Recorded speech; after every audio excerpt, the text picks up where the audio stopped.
अब ग्वालियर से बेंगलुरु की डायरेक्ट ट्रेन है और इस ट्रेन में दो बड़े चेहरे आपको दिखाई दे रहे हैं, डॉक्टर मोहन यादव मुख्यमंत्री और केंद्रीय मंत्री ज्योतिरादित्य सिंधिया।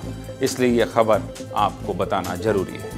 ग्वालियर वासियों के लिए बड़ी खुशखबरी है। अब आपको बेंगलुरु जाने के लिए अलग अलग ट्रेनें नहीं बदलनी होंगी। ग्वालियर शिवपुरी के लोगों को बड़ी सौगात मिल गई है। ग्वालियर में बेंगलुरु के लिए सीधी ट्रेन सेवा की शुरुआत हो गई है। इससे पहले अगर ग्वालियर के लोगों को बेंगलुरु जाना होता था तो भोपाल आकर ट्रेन पकड़नी पड़ती थी। इसकी वजह से उनके 8 से 10 घंटे बर्बाद हो जाते थे। लेकिन अब इससे छुटकारा मिल गया है और ग्वालियर के लोगों को बेंगलुरु के लिए सीधी ट्रेन सेवा की सौगात मिल गई है। ट्रेन कब चलेगी, कितने बजे चलेगी, कौन कौन से कोच हैं, ये भी आपको बता देता हूं, देख लीजिए।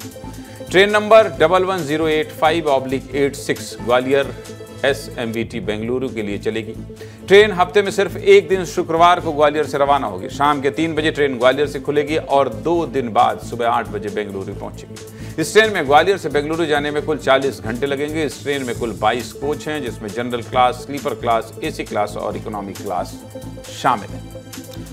मुख्यमंत्री डॉक्टर मोहन यादव और केंद्रीय रेल मंत्री अश्विनी वैष्णव ने वर्चुअली ट्रेन को हरी झंडी दिखाकर रवाना किया। इस दौरान केंद्रीय मंत्री ज्योतिरादित्य सिंधिया और सांसद भरत सिंह कुशवाहा भी ग्वालियर स्टेशन पर मौजूद रहे और उन्होंने ट्रेन में सफर भी किया। हमारे सहयोगी अनिल गौर ने भी ट्रेन में बैठकर ज्योतिरादित्य सिंधिया से बातचीत की। सुनिए ज्योतिरादित्य सिंधिया का इस सौगात के बारे में क्या कहना है, क्योंकि 2024 में उन्होंने ही पत्र लिखकर इस ट्रेन की मांग की। सुनिए। ग्वालियर से बेंगलोर के लिए ट्रेन शुरू हो गई है और हम भी इस ट्रेन में पहली बार सफर कर रहे हैं। केंद्रीय मंत्री ज्योतिरादित्य सिंधिया जी हमारे साथ मौजूद हैं। सर, एक बड़ी सौगात है इस अंचल के लिए। बहुत बड़ी सौगात है जो हमारे पूरे संभाग के वासी को भोपाल जाना पड़ता था, बीना जाना पड़ता था, कोटा जाना पड़ता था।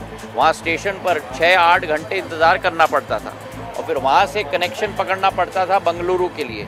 आज सुगमता से 30 घंटे के अंदर ग्वालियर से बेंगलुरु डायरेक्ट ट्रेन में हम लोग पहुंच पाएंगे।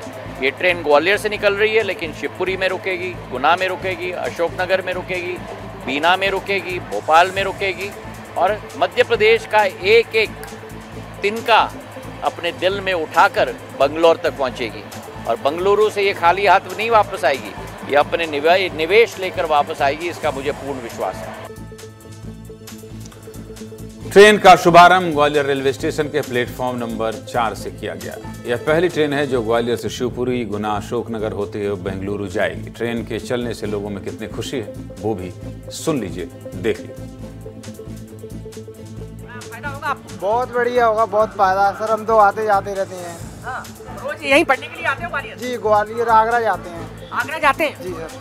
तो अब तो सीधे ट्रेन मिल गई आपको? जी बिल्कुल, सीधे ट्रेन मिल गई। फायदा फायदा हुआ? फायदा हुआ है, डायरेक्ट सीधा ट्रेन मिलेगा। जो ग्वालियर, गुना और शिवपुरी के बंदे हैं वो पढ़ाई के लिए कोई चीज़ से लेकर डायरेक्ट उन्हें बेंगलुरु के लिए ट्रेन मिल जाएगा। बहुत फायदे की चीज़ है। बड़ा फायदा है, बहुत बड़ा। दिन में कोई ट्रेन नहीं इस रूट पे। ये ट्रेन मिलने से बहुत सुविधा होगी पब्लिक को, आम पब्लिक को। सोचा नहीं था, लेकिन वाकई बड़ी सौगात है ये। क्योंकि युवा आजकल IT में बेंगलोर के लिए दौड़ भाग करते हैं, लेकिन उनको कन्वेंस नहीं प्रॉपर, गाड़ियाँ कम थी।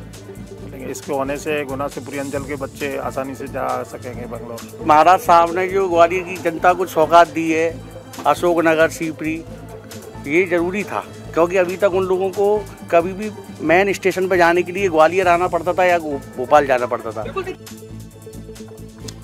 सीधे मुद्दे की बात यही है कि ग्वालियर और गुना के लोगों को अगर बेंगलुरु जाना है तो उनके 8 से 10 घंटे बचने वाले हैं। आपके काम की खबर थी, इसलिए सब कुछ विस्तार से बता दिया।